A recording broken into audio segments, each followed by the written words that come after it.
Ayan mga kamagsaka, pakikita ko sa inyo yung ATV trail natin dito.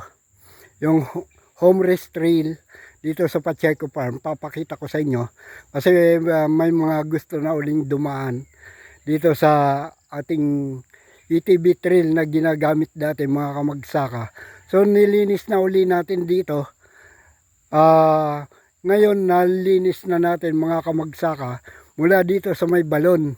Ayan, malinis na ito mga kamagsaka. Ayan, pakikita ko sa inyo. At sa mga gusto gumamit ng ATV trail natin uli, na may ATV dito sa Barangay Pintong Bukawi, San Mateo, Rizal, ay pwede na uling gamitin ito mga kamagsaka. So, yan, pakita ko sa inyo yung ating nalinis ngayon. Ayan o. Ayan mga kamagsaka. Ayan. Ayan mga kamagsaka. Ayan. So hindi naman ito nasira nung nakaraan. Yun nga lang nadamuhan mga kamagsaka dahil nahintuan ng gamit ng tagulan. Kaya ngayon mga kamagsaka ay ginamit na, nilinis natin para magamit uli. Ayan. Ayan mga kamagsaka oh. Ayan. Paikot. Ayan. Paikot doon. Ayan oh. Paikot doon. Ayun. Ayun, sa may puno na yon. Ayun. Doon, paakyat. Paakyat doon mga kamagsaka. Doon sa may kahoy na yon, na pataas, mataas. Ang may bulak. Yun. Hanggang doon sa ibabaw. Doon sa may kahoy naman na yon, na mataas din mga kamagsaka.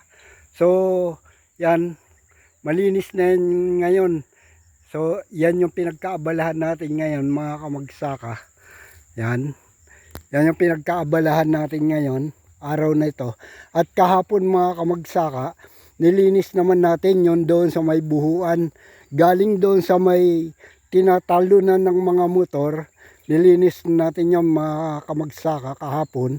So, ang gagawin na lang natin dito sa may area na to ng buhuan mga kamagsaka. Yan yung area na yan ng buhuan. Dyan kasi nagdaan yung ATV, yung ATV trail natin. Lalagyan natin ng barrier mga kamagsaka kasi medyo delikado, bangin yung kabila, medyo malalim, kaya pinalalagyan ng matrix ng barrier. Yan, kaya lalagyan natin bukas ng barrier. Mamayang hapon kasi may konti pa tayong linisin. Yan mga kamagsaka.